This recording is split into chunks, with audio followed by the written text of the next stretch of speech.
Antes da gente ler a palavra de Deus, deixa eu me apresentar, se o pastor me permite. É a primeira vez que eu estou vindo aqui. Eu sou o pastor Augusto, meu sobrenome é diferente, Catabriga.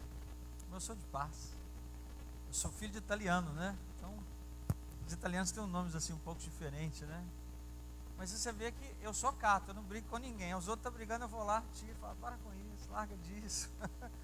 Né? Jesus é bom. Mas o que um pastor, né, com sobrenome como o meu, né, pode ajudar alguém em alguma coisa, né? Deixa eu me apresentar primeiro, né? Obrigado, querido. Eu sou casado, né, com a Márcia, ela não pôde estar aqui. A gente participa na igreja ABA International Church, ali na Hillsboro, um pouquinho antes da Lion. À direita tem um prédio ali de loja de tinta, não esqueci o nome da loja agora. Sherwin Williams, ali, isso mesmo, ali naquele prédio, né? Nós estamos ali. Eu sou um dos pastores, não sou o pastor principal da igreja, já pastoreei muito tempo na minha vida, mas resolvi pendurar a chuteira, né? E caminhar em ajudar as pessoas, que eu acho que o meu tempo agora é esse, né? Obrigado, Valdir, pelo convite, pastor Marco, né? Por me permitir que eu pudesse estar aqui. É muito difícil, eu sei quão é difícil a gente ir numa igreja e receber um pastor que a gente não conhece. Se der certo, a glória de Deus. Se der errado, pastor, a culpa é dele, tá? Mas vai dar tudo certo, vai ficar. Nunca deu errado. Deus sempre tem os seus caminhos e o seu propósito. Então eu estava falando, né? Eu sou casado com a Márcia há 32 anos. A gente namorou 8 anos, né? Então você viu que eu comecei com praticamente 5 anos de idade, né? 40 anos juntos. E nós temos 2 filhos, o Pedro, que tem 27 anos. O Pedro nasceu no Brasil e cresceu aqui. Aí nós viemos para cá, pastoreamos aqui durante um tempo. Jesus me deu a Giovana, que nasceu aqui, mas cresceu no Brasil. Aí Deus nos enviou para lá. Uns caminhos que só a gente só vai entender no céu, né? E eu já morei, eu venho aqui, né? Eu moro aqui. Essa é a terceira vez que eu moro nos Estados Unidos. Mas a primeira vez que eu vim para cá foi em 1987. Eu era um jovem completamente sem Deus, de uma família completamente sem Deus. Eu posso dizer que a minha família, eu sou filhos, desculpa, eu vou consertar o que eu vou falar. Eu sou bisneto, sou neto e sou filho de mãe de santo. Todos os meus familiares vêm do Espiritismo e eram realmente pessoas que comandavam o que nós chamamos no Brasil de centros, né, das pembas, né? Mas Jesus teve misericórdia e eu sou o primeiro crente em todas as gerações dos meus 2 famílias, do meu pai e da minha mãe. Era para você dar um glória bem forte, né? Você já imaginou a responsabilidade que Jesus colocou sobre os meus ombros de ser o primeiro crente, pastor, em todas as gerações? Eu te falo isso porque eu pesquisei isso. Eu fui à Itália passear e me tornei cidadão italiano por causa do meu pai. Fiz uma pesquisa lá, aproveitei que eu estava lá, falei, eu preciso levantar isso. Eu gosto dessas coisas, né? A gente que é de Deus, a gente precisa entender certas coisas. Eu estou pregando já, tá, irmão? Ainda não li o versículo não, mas estou pregando. A gente precisa entender certas coisas. E eu fui lá na cidade onde os meus bisavós italianos nasceram e comecei a pesquisar, fui no cartório, fui muito maltratado, porque italiano não tem paciência com nada, mas eu consegui descobrir que ninguém era crente. Todos tinham conhecimento de igreja, mas crente de verdade não tinha ninguém. E voltei para o Brasil. Depois eu sentei com a minha mãe e a gente começou a conversar. E ela me contou da história da família dela. E eu entendi que de fato eu era o primeiro crente. Louvado seja Deus, minha mãe hoje é salva em Cristo Jesus, né? Deus teve misericórdia dela e alcançou o coração dela, largou aquilo e hoje está lá com 84 anos. Servindo a Jesus do jeitinho dela, mas é o que importa, né? Deus fez uma obra, e começou pela minha vida, então eu preciso entender quem eu sou, né? Eu tenho certeza que Deus te trouxe aqui nessa manhã com algum propósito, né? Eu sou pastor há mais ou menos 32 anos, pastorei a igreja por uns 25 anos, e de uns tempos para cá, depois que eu realmente comecei a estudar essa área, que o Valdir falou que eu sou formado em psicologia e psicanálise. Eu nem gosto de falar, você é doutor, não, eu sou igual a vocês. Só gostei de estudar de uma área, porque eu como pastor e como crente, eu gosta de gente. Eu amo pessoas. E se tiver problema, pastor, eu gosto mais ainda. Porque eu ajudo ele a desenrolar aquele problema dele, tudo, nós vamos caminhando junto, mas no final dá tudo certo. E a gente precisa entender certas coisas, e se você me permite, e já quiser abrir a sua Bíblia, vamos ler pelo menos um pouco, um pedacinho da história, porque quando o Valdir me convidou, nós estamos em setembro é um mês importante, setembro amarelo, né? Tem a ver com a depressão, e é uma área que eu pesquiso muito, que eu estudo muito. Por quê? O mundo hoje, ele tem mais ou menos 8 bilhões de pessoas. Presta atenção no que eu vou te falar. Isso não é história da carochinha, não, isso é uma realidade. Desses 8 bilhões, 3,4 bilhões de pessoas, hoje, nós estamos cultuando, né? Hoje, nesse momento, estão experimentando algum nível de depressão. Você já imaginou o que é isso? 3,4 bilhões de pessoas, nesse momento, estão, eu vou mudar minha frase, estão enfrentando algum tipo de tristeza. Porque a depressão, para a pessoa chegar no nível do transtorno depressivo, é um caminho, né? Primeiro ninguém é feliz todo dia, concorda? E também ninguém é triste todo dia. Tem dia que você não está afim de falar com ninguém, nem eu, isso é normal. Tem dia que a sua mulher não quer olhar para a sua cara, nem para a minha. Então a gente vai levando. Mas quando a tristeza, ela começa a ser mais presente no seu dia a dia, na sua semana, é alguma coisa que você precisa preocupar. Então primeiro vem aquela tristeza, depois uma tristeza contínua, depois algo mais profundo, e a gente vai caminhando para um outro nível, que a gente chama de... tem pessoas que têm tendências depressivas, né? Que a depressão é demônio. Não, depressão é uma questão emocional. Não podemos misturar as coisas, né? Eu te falo por experiência própria. E aí, para a pessoa chegar no momento mesmo do transtorno depressivo, dela entrar para o quarto, não querer mais vontade de fazer nada, já é um outro estágio. Eu estou te falando isso porque além desses 3,4 bilhões de pessoas que estão depressivas, na contramão disso nós temos 350 milhões de pessoas no mundo hoje, os Estados Unidos inteiro, que vive um problema que chama transtorno de ansiedade. O que é a depressão? A depressão, eu estou resumindo, né? Não estou pregando ainda não, eu vou caminhar agora, estou te dando uma informação técnica. A depressão nada mais, nada menos do que você se ocupar com o que já passou. Você já não está vivendo aquilo mais. Mas a mente da gente é impulsionada a lembrar das coisas que já ficaram. Então, é mais ou menos você lembrar do que ficou para trás e querer carregar agora no seu presente. Na contramão disso, a ansiedade, Valdir, é o excesso das coisas que estão para frente, que nem aconteceu. Eu tenho certeza que nessas poucas pessoas que nós estamos aqui reunidos, alguém está vivendo um momento de preocupação do que ficou para trás, assim como tem alguém também preocupado, será que amanhã eu vou ter que pagar minhas contas, vai dar certo? Mas Jesus, Ele é Senhor dos senhores, Ele ainda continua sentado no trono. Tudo isso que eu estou te falando são verdades, são informações. A psicologia é boa, a psicanálise é essencial, são ferramentas que Jesus criou, assim como a medicina, mas o que transforma a gente mesmo é a palavra de Deus.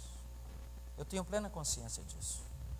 Lá na nossa igreja, nós temos uma escola, nós chamamos de Escola de Sabedoria, onde eu ministro um curso sobre psicoteologia, onde a gente fala de 3 áreas: aconselhamento bíblico, psicologia e psicanálise. A gente tem resultados no último ano e meio de pessoas que foram curadas assistindo às aulas. Porque é necessário que a gente leia a Bíblia todos os dias para alimentar a minha alma. Mas é necessário que eu tenha conhecimento daquilo que eu sou para Deus. Você abriu sua Bíblia aí? Vocês estão entendendo até aqui? Eu comecei devagarzinho, que eu quero que você preste atenção no que eu estou falando. Esse é o meu jeito, viu, gente? Eu sou meio professor, meio pastor. O livro é 1 Reis e o capítulo é o 19. E eu vou ler uma história que você já conhece, mas que eu achei legal a gente falar disso nessa manhã, porque tem a ver com o assunto de de tristeza, de incerteza, de insegurança, vamos chamar de depressão, e aí no final a gente vai chegar numa conclusão, eu tenho certeza que você vai sair daqui mais abençoado que você entrou, e eu também. Amém? Todo mundo achou? 1 Reis, capítulo 19, versículo 1. Se você achou, dá um glória a Deus aí. Eu estou vendo que vocês estão sérios, assim, me olhando. Pode ficar tranquilo. Quando eu fico assim, eu gosto de olhar para as pessoas, sabe, pastor? Aí eu vou falando, você sabe o que eu vejo assim? Ó, fica já aquele desenho antigo, aquele monte de balãozinho assim. Você lembra desses desenhos? Que passava aqueles balãozinhos, as pessoas ficam olhando. Mas fique tranquilo que vai dar tudo certo. Jesus já está aqui há muito tempo, está com você e está comigo. E é o Senhor de todas as coisas. E diz assim: e Acabe fez saber a Jezabel, a história você conhece, tudo aquilo quanto Elias havia feito. E como totalmente matara todos os profetas à espada. Então Jezabel mandou uma mensagem a Elias e disse-lhe: assim me façam todos os deuses, e outro tanto, se com certeza amanhã, nesta hora, eu não puser a sua vida como um daqueles que você o fez. Ou seja, igualzinho os profetas que você matou, eu estou te falando que amanhã você está, essa hora você vai estar morto. O que vendo Elias, ele, né, se levantou e para escapar com vida, se foi, e chegando a Berseba, que é de Judá, deixou ali o seu servo. Ele, Elias, porém, foi ao deserto, caminho de um dia, e foi assentar-se debaixo de um zimbro, e pediu para si o quê? A morte. Ah, está ali, né? Não vi não. Ele pediu para morrer. Queria mais viver, só por causa de uma mulher que ameaçou ele. Já basta, ó Senhor, toma agora a minha vida, pois não sou melhor do que meus pais. Até aí tá bom. Eu começo a desenvolver o que eu queria falar. Eu já disse aqui que depressão ou tristeza profunda, seja lá o nível de vida ou emocional que você está vivendo agora, é apenas assim, é um distúrbio afetivo, onde a tristeza caminha com pessimismo e a baixa autoestima de forma constante na vida de alguém. Eu sou psicanalista, então, você já ouviu falar de Freud? Quem já ouviu falar de Freud? Freud é o pai da psicanálise, é o que criou essa ciência. E ele tem uma frase muito interessante, eu gosto dessa frase, pastor, que ela resume muitos problemas de muita gente. Ele diz assim: antes de você se autoavaliar deprimido, triste, sem vontade, com autoestima baixa, olhe para o seu lado e tenha certeza de que você não está cercado de idiotas.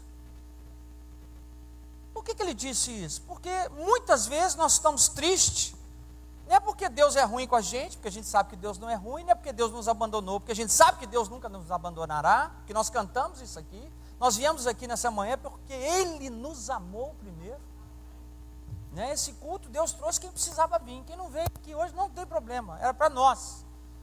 Mas quando ele fala isso, ele está dizendo assim: esses idiotas são exatamente as pessoas com as quais eu convivo de forma diária, mas que vivem me impulsionando e me jogando para baixo. Mas quem são esses idiotas? Às vezes é alguém da sua própria família.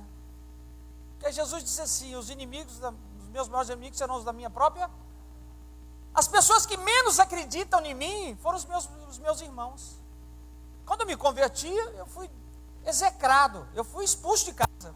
Eu era um jovem de 19, 20 anos, me converti na Assembleia de Deus em Boston, perdido lá naquela região.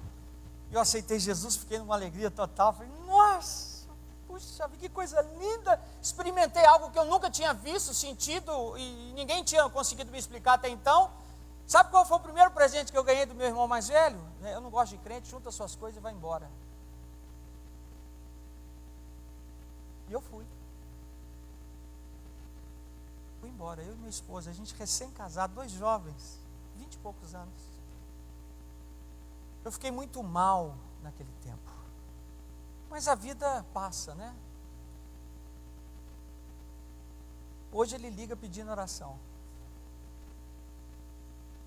Não é assim? Não é assim? É assim que a gente faz. Então, quando Elias recebeu essa informação, ele ficou com medo. Obviamente, a gente lê a história de Acabe e Jezabel, a gente não tem noção de quem eram essas pessoas, de quão ruins elas eram, de quão más e quão satânicas que aquelas pessoas eram naquele tempo. Diferentemente do nosso tempo, ou quando a gente recebe uma ameaça, a primeira coisa que você vai fazer, especialmente aqui nos Estados Unidos, vai ligar e dizer assim, ó, o fulano me ameaçou, você faz um boletim de ocorrência, pronto, você está tranquilo. Não, naquela época não, você estava lascado, você tinha que correr mesmo e fugir. Mas a minha pergunta é, como é que uma pessoa como Elias, com tamanha experiência com Deus, podia pedir a morte depois de tudo que ele tinha feito para Deus? Como é que você, depois de tanta experiência com Deus, desses anos todos que você serve a Jesus, ou nesse tempo todo que você serve a Jesus, consegue poder deixar com que seja influenciado sentimentos que vêm apenas na sua mente? Que tudo que vem da mente, irmão, é emocional, mais nada. O que é emocional? Hoje eu estou triste, amanhã eu estou feliz, pronto. A mente é isso. As nossas emoções não estão no nosso coração, viu? É na nossa razão, na nossa mente. A minha mente é que determina certas coisas. Na verdade, eu vou refazer a minha frase. A minha mente é que determina tudo o que acontece na minha vida. Por isso o apóstolo Paulo diz assim, irmãos, eu rogo-vos, Romanos 12, 1 e 2, diz assim, eu rogo-vos, quase que imploro pelo amor de Deus, apresentei o vosso corpo físico como o quê? Sacrifício vivo, agradável a Deus, para quê? Para que a gente pudesse experimentar qual seja a boa, agradável e perfeita vontade. Ele continua dizendo assim no versículo 2, e não vos conformeis com esse século, mas transformai-vos pela renovação do vosso entendimento, a vossa mente, a maneira que você vê as coisas, que você enxerga as coisas, que você ouve as coisas. Então Elias recebeu uma informação e aceitou a informação, só que ele esqueceu quem ele era. E muitas vezes eu e você recebemos uma informação negativa ou ameaçadora, e a gente esquece tudo que nós somos para Deus, tudo que fizemos para Deus, a importância que nós temos para Deus, e o diabo acaba conseguindo nos eliminar, porque toda vez que Deus tem um grande propósito para a gente, você já notou que algo sobrenatural acontece contra a gente. Todas as vezes que você está vivendo um momento legal, bacana, feliz na sua vida, vem alguma coisa e acontece. Já notaram que isso é um negócio quase que rotineiro? Por quê? Porque o diabo sabe da importância que eu e você temos para Deus, da importância do propósito de Deus na minha vida e na sua. Elias esqueceu por um breve momento quem ele foi para Deus. Eu vou te dar uma lista rapidinho, não precisa nem abrir a sua Bíblia. Vou te dar, olha para você ver que coisa mais incrível. Ele, com a capa, abriu o rio Jordão. 13 coisas. Profetizou a grande seca. Aumentou o azeite e a farinha da viúva. Deu vida ao filho da viúva. Destruiu o altar de Baal. Decretou a seca. Ungiu Eliseu, profeta, em seu lugar. Desarmou os sírios diante de Israel. Lavrou a sentença do rei Acabe. Profetizou a sentença e morte de Jezabel. A morte de Aquias. 102 homens foram consumidos pelo fogo pela palavra do profeta Elias. Profetizou a ruína e a morte de Jorão, rei de Judá. Uma pessoa com um currículo desse, meu irmão, não tinha nem que escutar Acabe ou Jezabel falar, quem é você para falar isso para mim? Deixa eu te contar quem eu sou. Eu sou Elias, deixa eu te apresentar, eu acho que você não está sabendo quem eu sou. Meu nome é profeta Elias, eu sou de Tisbe, né, uma cidadezinha pequenininha, sou filho do Deus vivo, e meu currículo é esse, 13 coisas importantes que eu fiz para aquele que criou todas as coisas. Mas ao mesmo tempo, ele, depois de uma ameaça, ele correu e pediu a morte. E a primeira coisa que eu quero te dizer nessa manhã é o seguinte, antes de você se autoavaliar, lembre-se, tudo que Deus fez por você e o que você fez até aqui. Vou repetir, porque a gente às vezes esquece quem nós somos. Sabe por que a gente quer esquecer quem nós somos? Porque as pessoas não aceitam quem de verdade nós somos, porque elas não conseguem ser aquilo que somos, e elas querem denegrir a nossa força diante de Deus. Não sei se eu fui claro. Parece coisa de doido, né? Você sabe quem eu sou, mas como você não consegue ser sequer próximo de mim, é preferível falar mal de mim, que eu tento trazer você me tenta levar para o nível de hipocrisia que você está, de mediocridade. É isso que Satanás faz. Irmão, Satanás tentou Jesus de 3 formas. Mas a que mais me chama a atenção é quando ele fala assim: se tu és o Filho de Deus. Não é de brincadeira, né? Eu acho que Jesus deve falar assim: para com isso, né? Você está falando com quem? Você está falando comigo? Eu sei quem eu sou. Então, quando o diabo lança alguma coisa no seu coração, o nosso comportamento inicial é exatamente como o de Elias. Eu quero morrer, não aguento mais a América, está tudo difícil, eu vou largar tudo. Mas ninguém deixa de beber Coca-Cola. Você já viu alguém triste sem beber Coca-Cola? Não tem. Quando o senhor está triste, eu deixo de beber Coca-Cola? De jeito nenhum. Aí que você bebe Coca-Cola, come demais. Todo mundo tem um escape. Irmãos, o que Deus está falando para nós nessa manhã, que antes de você começar a curtir essa tristeza de uma forma pessoal, você fazer dela o seu neném e carregar para cima e para baixo, lembre-se de onde Deus te tirou, aonde você está hoje.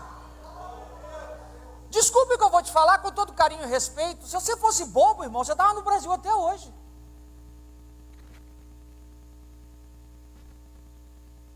Eu encontrei com um irmão, chegou um irmão na nossa igreja, muitas peças raras, aquelas peças raras, né?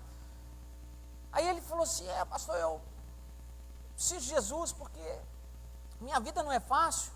Eu vim para cá em julho do ano passado pelo México, fiquei 6 meses, voltei, e voltei de novo pelo México. Não, o cabo é macho, não é, ué? Você já imaginou? O cara entrou pelo México, gastou um dinheirão, ficou 6 meses, ficou com saudade da família e voltou. Como ele voltou, não sei, não entrei em detalhes não, mas uma coisa eu sei: ele foi lá, buscou a família conseguiu o visto de estudante, entrou, a mulher e os filhos entraram pela porta da frente, e ele, não satisfeito, entrou pela janela de novo. Voltou pelo México e está aqui outra vez. Esse cara, no mínimo, o que ele pensa a respeito? Eu sou corajoso. Se eu fiz uma vez e deu certo, 2 vai dar certo também. Quando você começa a deixar Satanás mexer no seu emocional, na sua mente, é o que ele quer. Ele não precisa dizer para você assim: a igreja é ruim, o som não é bom. Sabe por quê? Porque ele sabe que isso não é verdade. Toda vez que ele tenta lançar alguma coisa na sua mente a respeito de Deus, ele sabe que não vai funcionar, porque você sabe que Deus é bom. Vou repetir: você sabe que Deus é bom. Sim ou não? Deus é bom ou não? Então por que você está triste? Estou pegando você na sua resposta. Eu acho que se eu tivesse com Elisa, eu ia falar assim: por que você está triste? Porque a Jezabel falou que vai me matar. Mas quem é Jezabel? Quem que é essa? Nossa, Jezabel é a mulher que manda em todo mundo. Manda nos outros, em mim não. Antes de você ficar com medo, irmão, leia a história de quem está te ameaçando. Quem está te ameaçando é Satanás, não é? Lê o fim dele. É só você ler o destino final de Satanás e o seu. Eu já podia encerrar aqui, né?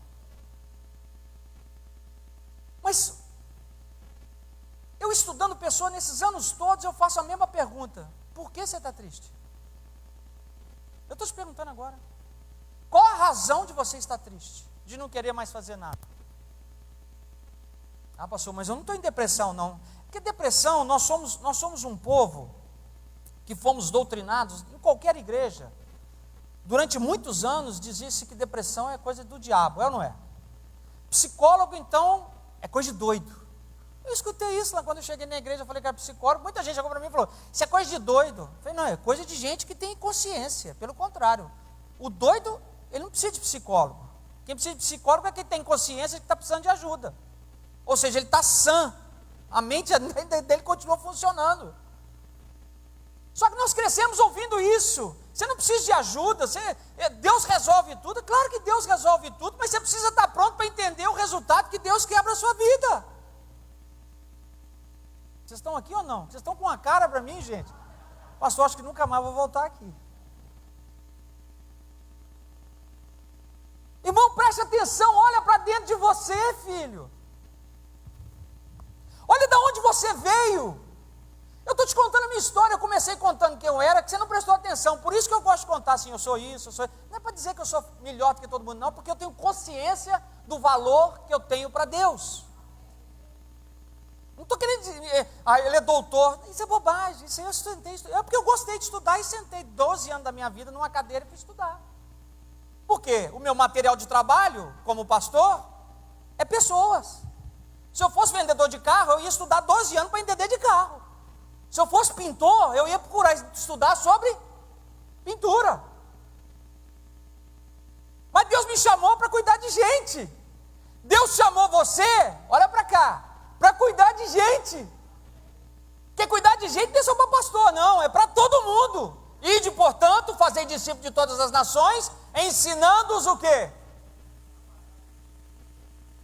Pronto. Só aí já encerrou. Isso não está dizendo todo pastor tem que ir por todo mundo. Não, somos nós. Então Elias, quando recebeu essa informação, ficou triste. Bom, o que eu vou fazer? Eu quero morrer. Eu acho que Deus olhou e falou, para com isso, levanta daí, rapaz. Mas mesmo assim eu vou te ajudar ainda, vou te dar comida do jeito que você nunca esperou comer. Só para você saber que eu sou Deus. Porque Deus entende a minha limitação e a sua.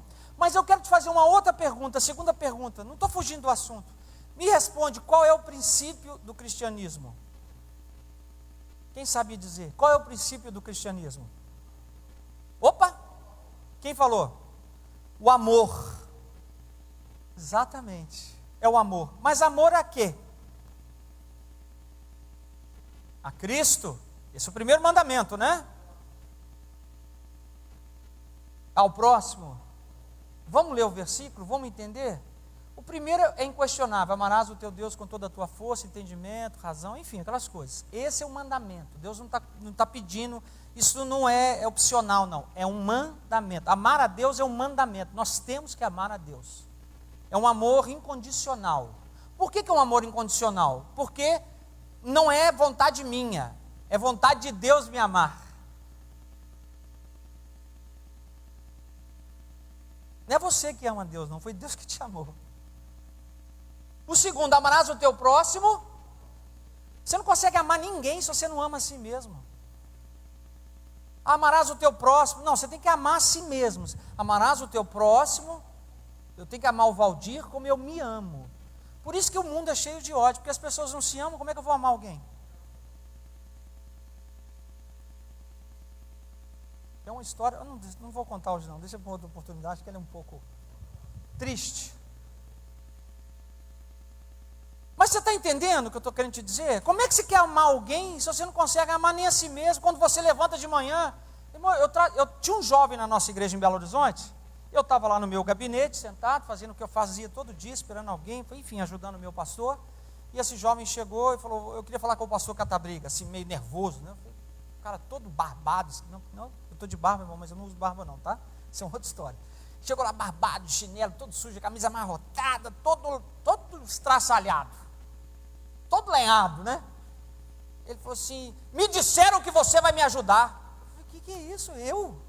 Ainda mais nesse tom de ameaça, né? Eu falei, eu? Quem te disse isso? Então me falaram que você é psicólogo, você tem que me ajudar. Então senta aí. Fala o que você quer. Aí ele falou, ninguém me ama, ninguém me quer, minha família me abandonou, a igreja não cuida de mim, enfim, culpou todo mundo, né? Ele jogou pedra em todo mundo que estava ao redor dele. Aí ele falou e parou. Eu falei, acabou? Eu acabei, posso eu falar agora? Posso. Mas como é que alguém pode te amar? Você parece, eu falei com ele desse jeito, você parece um traste. Ele até aceitou assim na cadeira. O que o senhor falou? Eu falei, rapaz, você é um traste, olha para você. Olha a sua roupa, olha essa barba sua mal feita. Deve estar suja, aí deve ter gosto de frango de 3 domingos atrás. Fui bater nele. Olha essa camisa sua, parece que ela estava dobrada dentro de uma garrafa, a garrafa estava dentro da gaveta, a gaveta dentro de um armário fechado. Você foi lá e pegou essa camisa que está um lixo. Olha essa bermuda, olha as unhas do seu pé. Se você der mais um passo, você fura a minha canela, que estou 1 metro de distância de você. Bom, mas eu bati nesse menino, e tinha uma pastora comigo, falou, Catabriga, você é doido. Eu falei, calma, que tem remédio, que é assim, dói pouco. E mas bati nele, falei, como é que você quer que alguém te ama, se você não ama a si mesmo? Olha esse cabelo, mas eu baixei o bambu nele, pastor. Aí ele falou assim, acabou? Falei, acabei. Falei, vamos orar? Não quero oração, não. Então tá bom. Levantou, foi embora. A pastora falou, pastor, o senhor é doido, o menino foi embora. Tá bom, deixa ele embora, não tem problema não. 3 semanas se passaram. E eu lá no mesmo história, fazendo a mesma coisa, sempre, todo dia. Me chega um jovem. Eu queria falar com o pastor Catabriga. Eu olhei. Pois não conhecia ele. Não reconheci ele. Pois não, o senhor está lembrado de mim? Não. Eu sou o traste. Quem apanha sempre lembra. Quem bate esquece, né? Quem apanha lembra. Né? E ele disse assim para mim, eu sou aquele que o senhor chamou de traste. Aí eu até levantei da cadeira, eu falei, bom, agora ele vai partir para cima de mim, né? Eu falei, pois não. Ele falou, eu vim aqui para te agradecer. Cabelinho cortado, barbinha toda feitinha, camisinha passadinha, bermudinha, sapatênis, unha feita. Ele falou, pastor, eu precisava ouvir isso. Ninguém tinha coragem de falar o que eu precisava ouvir. O senhor foi o único doido que falou isso. Eu falei, sabe por quê, filho? Não é porque as pessoas não te amam, não. É você que não se ama. Quando você não ama a si mesmo, você não consegue amar ninguém.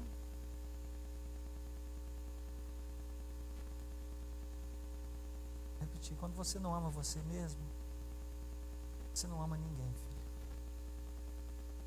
Você se relaciona bem com pessoas, é diferente. Amor é uma essência que vem do coração de Deus. A essência de Deus é amor. DNA de Deus é amor. Se você está triste assim, eu não sei para quem eu estou falando, nem sei porque nós estamos falando isso, mas se você mandou falar, eu vou falar. Se a gente está vivendo um momento de tristeza, não é porque as pessoas não gostam de você, não, é você que não dá valor a você mesmo. E o pior cego, tem um ditado que é aquele que não quer enxergar. Por que é tão difícil dar um amém assim, né? Pastor, acho que eu não volto mais. Você está entendendo isso nessa manhã? Posso sair aqui, pastor? Porque eu há muito tempo que eu não fico igual o pastor pregado assim, eu gosto de andar, que as coisas vão vir na minha cabeça, eu vou falando. Filho, o princípio do verdadeiro amor é amar a Deus, mas é amar a si mesmo. Eu nunca vou poder amar a minha esposa e cuidar dela como ela merece, se eu não consigo cuidar de mim mesmo. O que Elias fez foi tentar anular tudo que ele fez através do amor de Deus, porque Deus o escolheu para aquela função, e Deus o usou muitas vezes, como eu disse, 13 vezes aqui, coisas simples, para aprofundar o estudo. Mas ele com um gesto, ele anulou tudo que Deus pensava a respeito dele. Sabe por quê que a gente não tem coragem de falar, Valdir, Deus, eu estou nessa condição porque o Senhor é fraco. Você tem coragem de falar isso para Deus? Por quê? Mas por que a gente age assim então? A gente não fala, mas a gente age como se dissesse para Deus, eu estou deprimido, eu estou triste, eu estou aqui incerto, não estou feliz, porque o Senhor me disse que eu ia ser feliz e não fui. E assim, você não precisa falar não, você já está dizendo.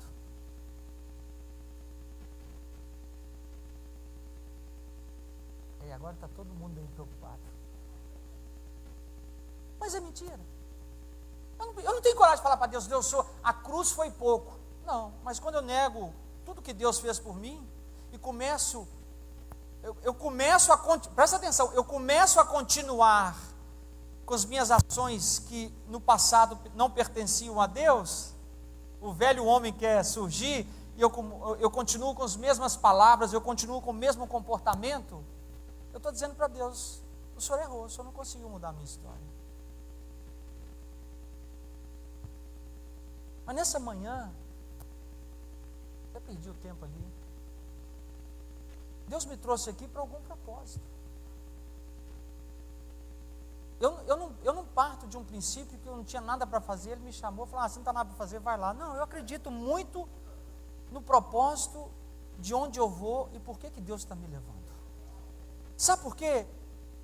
Eu sei quem eu sou. Eu sou o filho mais novo de uma família de 3 homens. Eu sou o mais novo, eu sou o Júnior. Sou o que mais sofri, que mais eu tomei cocão e apanhei dos meus irmãos. Todo mundo na rua batia em mim. Até o dia que eu falei, mãe, me põe para fazer uma arte marcial, que eu estou cansado de apanhar. Se eu tiver que apanhar, vou apanhar com dignidade agora. E fui fazer karatê durante muitos anos. Não era para brigar com os outros, não, era para me defender. Até o dia que eu encontrei Jesus, eu disse assim, bom, isso é irrelevante. Só vou ficar com o meu nome. Então eu consigo fazer a leitura da minha própria vida, o meu histórico, ou o meu resumê aqui nos Estados Unidos, e dizer assim, eu sei de onde Deus me tirou. Eu sei da minha família, onde eu estive lá na Itália, para saber quem eram aquelas pessoas. De onde eles vieram, qual era o propósito deles, o que eles faziam. Fui pesquisar. Quando eu me converti aqui, eu consigo lembrar como se fosse ontem à noite, o dia que eu fui convidado para ir numa igreja, Assembleia de Deus, e eu fui, e o pastor falou minha vida inteira, e eu disse assim, infeliz do rapaz que me convidou, contou tudo para o pastor. Não, ele não contou nada, era Deus que estava falando comigo. Assim como Deus está falando com a gente nessa manhã, comece a avaliar de onde você veio, valorizar de onde Deus te tirou, para que você possa viver uma vida agora, neste momento, com dignidade, para saber onde Deus pode te levar. Mas não estou falando, depois que eu morrer eu vou para o céu, não estou falando disso não, filho. Estou falando de viver uma vida no futuro aqui. Eu só consigo andar para frente quando eu sei de onde eu vim, o que eu estou fazendo agora e de onde é a capacidade que eu tenho de caminhar. Eu só consigo ensinar coisas de teologia, de psicologia e psicanálise, porque eu estudei e formei nas 3 matérias. Quer dizer, eu investi para que hoje eu estivesse aqui, e se aparecer mais pessoas, eu sei que eu posso ser de alguma forma útil na vida das pessoas. Elias esqueceu disso. Ele esqueceu dos 450 profetas, tudo que ele tinha feito, porque uma pessoa o ameaçou. E a gente esquece de tudo que Deus fez por nós, porque a gente não está conseguindo alcançar aqui na América aquilo tudo que eu sonhei, pensasse antes de vir. Meu casamento está frustrado, pensasse antes de casar. Meus filhos obedecem, como é que você se comporta na frente dos seus filhos? Ontem uma esposa de um rapaz da nossa igreja, que mexe lá no som, e ele tem um menininho de 5 anos, imagina um menino hiper, ultra, mega ativo, é esse. Ele não é nem hiperativo, ele é ultra, mega power ativo. Eu nunca vi nada igual, eu já estudei criança, mas aquele menino, aí ela falou assim, pastor, o que eu faço com ele? Aí eu brinquei, falei, amarra ele na cadeira. Falei, não, sério. Ela falou assim, a escola não aguenta mais, mandaram dar um remédio para ele. Eu falei com ela assim, tudo bem, eu respeito isso, mas deixa eu te fazer uma pergunta. Me conta, o que vocês fazem, você e seu marido, quando chegam em casa do trabalho, a partir das 6 horas? Ela me contou. A gente janta, a gente faz isso, e a gente fica trabalhando até 1 da manhã. Eu falei, e ele? Ele fica vendo. Eu falei, ele é só o reflexo da sua casa. Traz isso para a sua realidade. A sua tristeza é só o reflexo do meio ambiente que você está vivendo. Então você está vivendo um monte de gente que não dá certo com nada, frustrado, aí ele joga aquela carga de informação negativa na sua cabeça e você aceita. Só que você esquece que você é de Deus, você é diferente. Deus tem um propósito para mim e para você. Eu vou encerrar, se você me permite, Oséias capítulo 4, versículo 6 fala assim, o meu povo estava sendo destruído, né? Ainda continua sendo destruído, porque lhe falta o quê? Conhecimento. Mas a minha pergunta é, conhecimento de quê? É de Deus? Você conhece Deus? Conhecer Deus, todo mundo, irmão, você não precisa ser crente de qualquer igreja, não. Qualquer pessoa sabe quem é Deus, qualquer religião que professa o monoteísmo, um Deus só, sabe quem é Deus. Você está entendendo o que eu estou te falando? Conhecimento de Deus? Claro, mas é conhecimento de si, conhecimento de Deus e conhecimento do propósito de Deus para mim. Não adianta eu conhecer Deus, saber quem eu sou, mas eu não sei o que Deus vai fazer comigo. Não adianta nada eu saber o que Deus pode fazer comigo se eu não acredito em mim mesmo. Você está entendendo isso ou não? Acho que Deus me trouxe aqui nessa manhã Não sei nem se foi para uma, para duas, ou para quem número de pessoas seja. Mas é para dizer para você que é necessário você parar de olhar para os lados e olhar para si mesmo.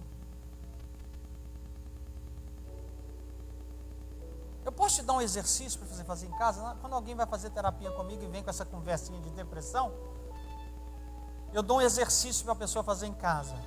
Quem anima? Quem tem coragem de fazer sem me escutar? Olha lá, hein? Chega na sua casa um dia dessa semana aí, ou hoje, amanhã, lá tem um espelho, assim, tem, pelo menos aquele do Walmart de R$ 9,90, tem aquele lá?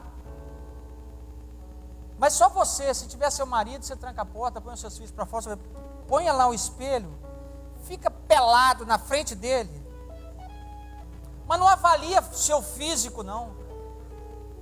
Não avalia não olha se o seu pé é grande, sua barriga é grande, seu cabelo está ruim, se seu mamar está caído, nada disso. Avalia quem de fato você é. Sabe por quê? A minha barriga tem uma história. Eu não nasci barrigudo, eu já fui jovem com o tanquinho.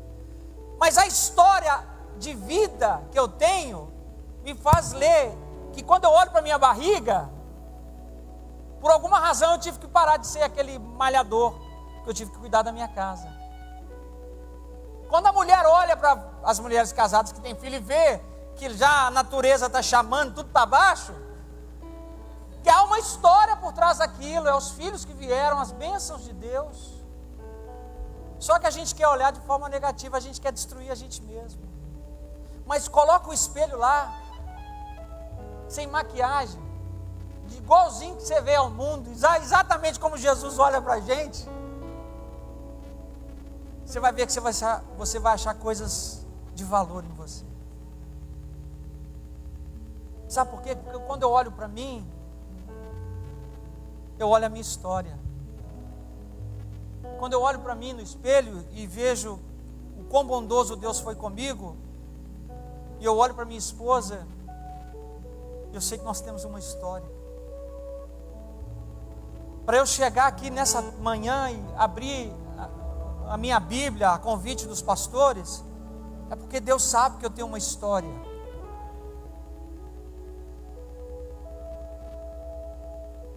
Elias esqueceu por um breve momento a história. Que é exatamente isso que o diabo quer fazer: anular a bondade de Deus na sua vida e anular o valor que você tem para Deus.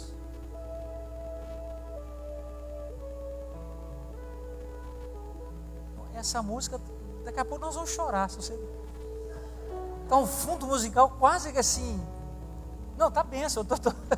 Eu só estou aproveitando. Está vendo como é que eu observo tudo? Está em mim, irmão. Está em mim. Observar pessoas está em mim. Observar ambiente está no meu DNA. Começa observando você, filho. Olha quão bom Deus foi com você.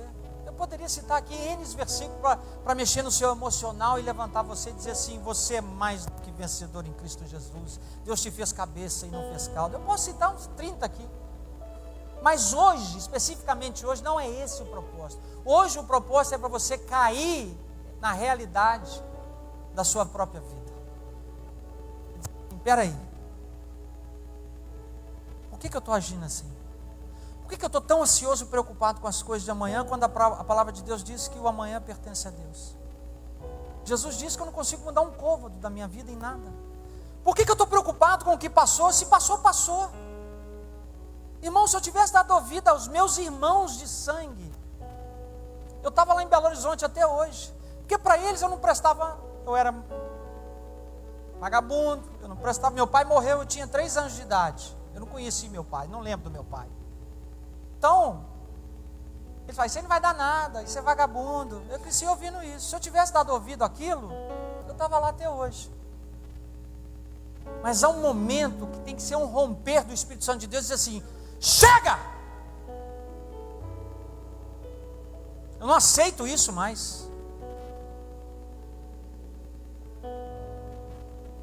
Meu irmão mais velho mora aqui há 40 anos nos Estados Unidos, no Cape Cod. Um dia ele me ligou nervoso, porque minha mãe mora sozinha em Belo Horizonte. Estou te contando a minha história. E aí ele começou a falar, você é isso, você é aquilo. Eu falei, peraí, só um minutinho, para. Deixa eu te fazer uma pergunta. É pergunta. Ele não é crente não. Qual que é a minha profissão? Eu não sei. Eu falei, qual que é a minha formação? Eu não sei. Eu falei, então você cala a sua boca. Você nem sabe quem eu sou, para você falar de mim. Eu falei com ele. Se você souber quem eu sou, igual eu sei quem você é, você não fala o que você está falando a meu respeito. Então você não fala isso mais. Eu não sou aquele menino que você tratava mal mais. Eu sou um pai de família, eu sou um homem de Deus. Eu sirvo a Jesus. E sou melhor sucedido que você. Você é infeliz, falei com ele. Ele murchou na hora e, desculpa. Desculpa mesmo. Desculpa quando a gente tropeça no pé de alguém. Tem que pedir perdão. E é isso que o diabo quer. Com as ameaças. Você não vai dar certo. Seus filhos não vão dar certo. Seu marido não vale nada. Seu casamento vai acabar. Mentira! Deus escolheu foi a gente. Deus escolheu foi o seu marido, a minha esposa, os meus filhos. Para nós vivermos, pastor, uma vida que Ele escolheu para mim e para você.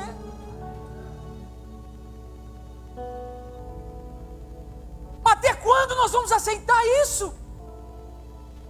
Se eu tivesse ficado em silêncio, ele ia continuar vomitando aquele monte de mentira no meu ouvido. Aí ele é meu irmão mais velho. Que se lasque que ele é meu irmão mais velho, ele tem que me respeitar. Eu sei quem eu sou para Deus. Falei com ele, abre o meu Instagram, veja onde eu andei, o que eu já fiz. Você falar que eu não sou nada, que eu não presto. Desculpa. É isso que você tem que fazer, dar um basta e colocar diante da sua consciência quem de fato você é.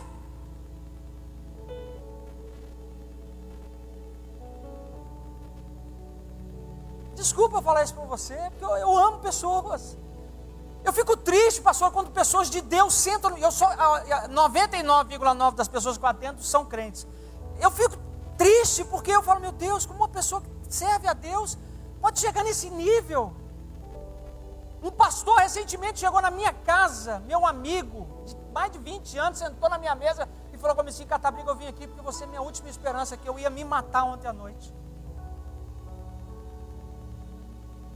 O homem que me ganhou para Jesus.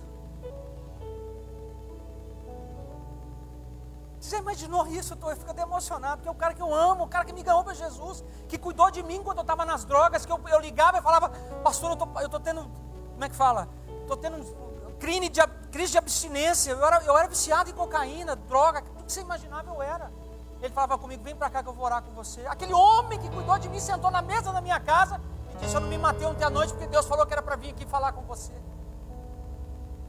Não dá, eu falo com ele, é uma distância muito grande entre estar na presença de Deus e querer se matar. Foi o que ele pediu. Eu prefiro morrer. Eu peguei essa palavra aqui e dei para ele. Falei, você esqueceu tudo que Deus fez. Eu falei com ele assim, você está anulando o que Deus fez na minha vida. Ele falou, você não tem nada com isso. Eu falei, não tenho. Se não fosse o seu amor, eu estava perdido até hoje. Deus usou, foi você. Foi por isso que Deus mandou você vir falar comigo, porque eu fui a primeira pessoa que ligou para Jesus aqui. Eu sou o seu filho mais velho. Você devia valorizar isso. Eu sou o primeiro de muitos que eu te acompanho há muitos anos. Você está anulando isso. Eu gerei filhos espirituais porque você cuidou de mim. Isso é para você nessa noite. Não esquece de onde Deus te tirou, sabe por quê? Porque Deus tem um propósito para você. É você que não quer enxergar, ou as coisas que estão ao seu redor, que não permitem te deixar ouvir e te enxergar a verdade. 1 Coríntios, se eu não estiver enganado, capítulo 4, versículo 4, diz assim, e Satanás, o Deus desse século, ele cega o entendimento das pessoas para que não lhes deixem resplandecer a glória de Deus. É aqui, ó. É aqui, ó. Não é aqui não. Aqui é só triste ou alegre. É aqui, ó. Quando você sabe quem você é, ninguém apaga isso de você. Há uma marca. O sangue. Pá! Valdir. Eu estou acabando, né? Está na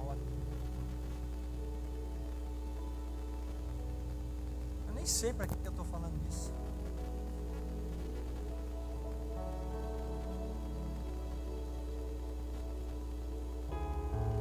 Eu quero te fazer uma pergunta para a gente encerrar. Eu, quando era do mundo, eu acho que você já ouviu essa frase também: até quando você vai levar desaforo para casa? A gente já escutou isso?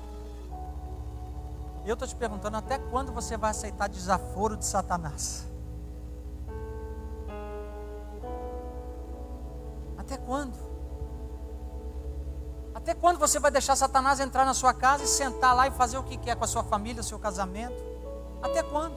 Até quando você vai deixar Satanás fazer o que ele quer? Eu vou encerrar te contando a minha história, porque toda vez que eu vou falar, eu não gosto de falar dos outros, eu gosto de falar de mim, sabe por quê?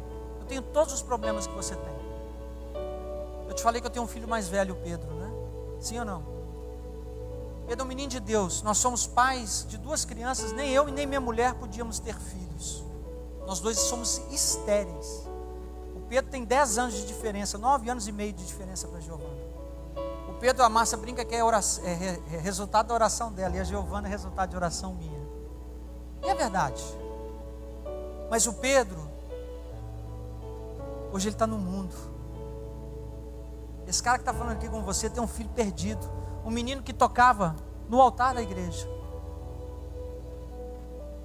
que Deus usava muitas vezes.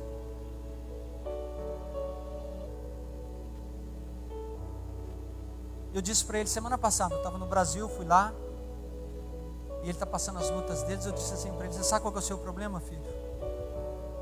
É que você não sabe quem você é. Ele falou: como assim? Eu vou te dizer quem que você é, só para você entender. Você nasceu de onde não podia nem nascer. O resto você avalia. Ele começou a chorar. Ele: você é promessa, filho de Deus. Enquanto você querer caminhar com suas próprias pernas, você não consegue dar um passo para frente. Parece redundância, né?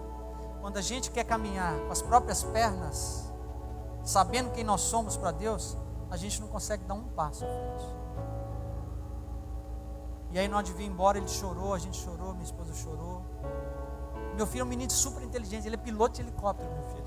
Um cara super inteligente. Eu falei com ele assim: você é exatamente como o filho pródigo.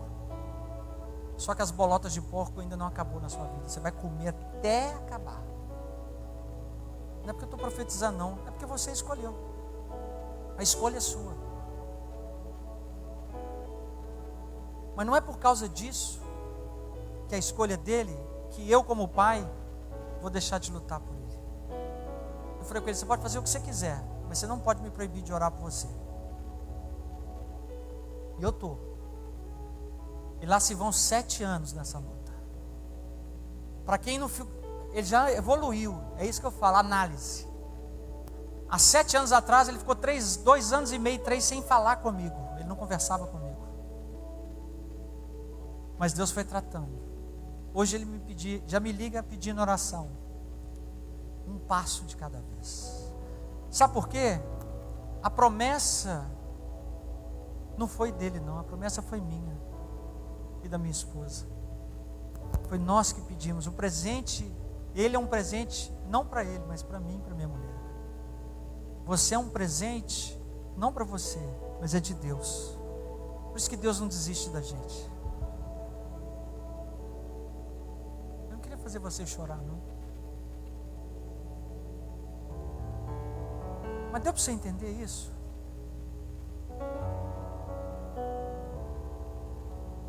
Chega disso, irmão. Põe um ponto final. Há momentos que a gente tem que dar um basta. E eu encerro literalmente agora dizendo o seguinte: falei com ele: Pedro, eu discordo de tudo que você faz. Você sabe a verdade, mas eu sempre vou estar aqui para te abraçar, filho. Deus é a mesma coisa. Deus discorda de muitas coisas que a gente faz, mas Ele está sempre de braços abertos, esperando a gente se arrepender e voltar. A decisão é sua. A decisão de entender quem você é sua. A decisão de viver o melhor de Deus é sua. A decisão de ouvir a voz do diabo ou não é sua. É a gente que decide. Eu não posso decidir por você. Esse é um papel entre você e o Espírito Santo de Deus, cada um na sua responsabilidade. Não fica triste não. Jesus me trouxe aqui para te trazer esse alerta. Talvez você esperava uma mensagem mais neopentecostal. Não que eu não seja pentecostal, eu gosto do fogo. Mas há momentos que a gente tem que avaliar a gente. Posso orar, pastor? Eu vou fazer só esse pedido unicamente. E o que eu vou te falar, entenda com carinho, por gentileza, não é o meu propósito ferir ninguém. Será que você está sendo verdadeiro com você até aqui? Se você quiser uma oração de verdade, vem aqui na frente, eu quero orar por você, sinceramente eu quero. Mas se você quiser, se você não quiser, não tem problema, o direito seu, filho. E não se sinta constrangido só porque eu estou te falando isso para você vir. Vem se você quiser. E eu quero orar por você. Eu não te conheço, não sei quem são vocês. Eu conheço o pastor recentemente, conheço o Valdir há um pouco mais de tempo. Mas eu não conheço ninguém, né? Mas Deus conhece você. Eu quero orar por você. Sinceramente eu quero.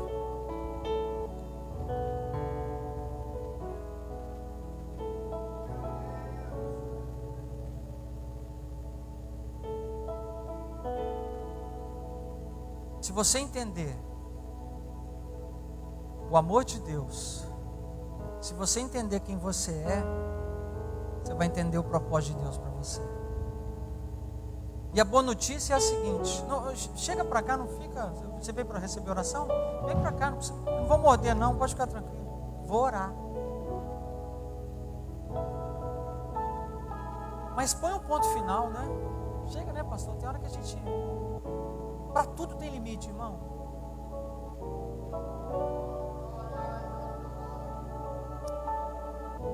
Só um minutinho. O que Deus colocar no seu coração, você toca. Mas eu não quero que você louve, não. Que você não veio aqui para louvar. Você veio aqui para receber oração. Os outros lá podem louvar, você não. Você vai colocar diante de Deus o seu momento com Deus. Depois eu vou orar por você. Vamos ministrar um louvor na vida dessas pessoas. Santo é o teu nome, Jesus.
Olha aqui para mim, por gentileza, antes de eu orar por você. Eu quis fazer um pedido hoje só. Porque eu não sei quando que eu vou te ver da próxima vez. Quando você sair daqui, serve para todo mundo que está aqui. Não deixa o diabo roubar isso de você, não. Guarda essa palavra no seu coração, se é que ela serviu para você. Guarda, mas guarda como se fosse o último presente que você fosse receber na sua vida. Essa guitarra é sua? É sua? Posso jogar ela no chão? Claro que não, porque é um presente seu. Você vai cuidar e igual Ele cuida da guitarra dele, você tem que cuidar de você, assim, com todo amor, carinho, zelando pela sua vida espiritual, em oração, leitura da palavra de Deus, participando das coisas que a igreja te oferece. É isso que nos sustenta, é a comunhão, é isso aqui, ó. Senão a gente fica como uma folha solta. Árvore solta as folhas secas, o vento leva embora. Nós não. Nós somos de Deus. Olha para mim, filha. Não deixa ninguém roubar isso de você, não. Agora chega na sua casa e põe ordem na casa. Eu brinco com a minha mulher e falo: quem manda esse barracão aqui sou eu. Mentira, quem manda é ela. Ela compra os móveis que quer, do jeito que quiser. Eu só finjo que mando. Mas no mundo espiritual, na minha casa, quem manda sou eu. Eu entro lá e falo: Satanás, chega. Eu todos os dias lanço palavras de vida sobre o Pedro, meu filho. Eu grito no mundo espiritual e digo: Pedro, tu és livre. Às vezes nas minhas orações, nas minhas loucuras: Pedro, você é livre para servir a Jesus, você pode voltar. Jesus está te esperando, nós estamos te esperando. Eles vão receber essa notícia aí. Senhor, nós te louvamos nessa manhã. Aonde nós iríamos, ó Deus, se só o Senhor é que tem palavras de vida eterna? Eu não conheço ninguém que está aqui, Jesus, mas o Senhor conhece todo mundo exatamente como elas são, com todas as limitações, os anseios, as dificuldades.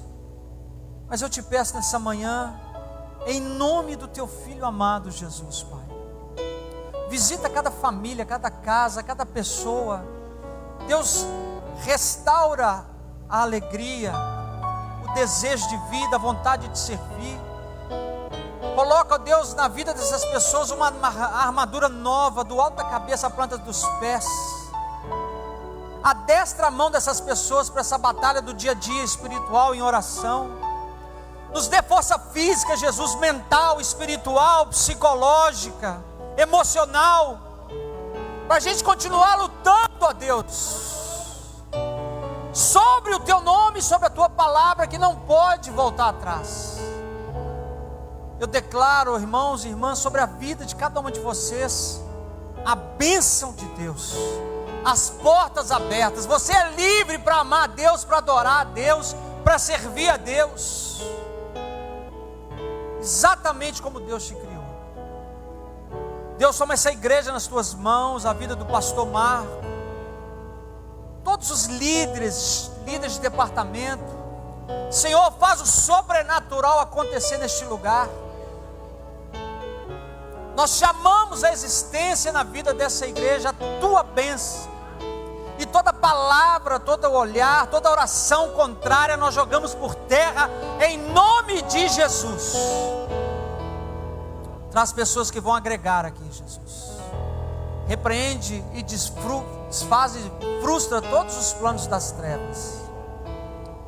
É o que nós te pedimos, crendo, sabendo que a vitória venha do Senhor. Você crê nisso? Amém?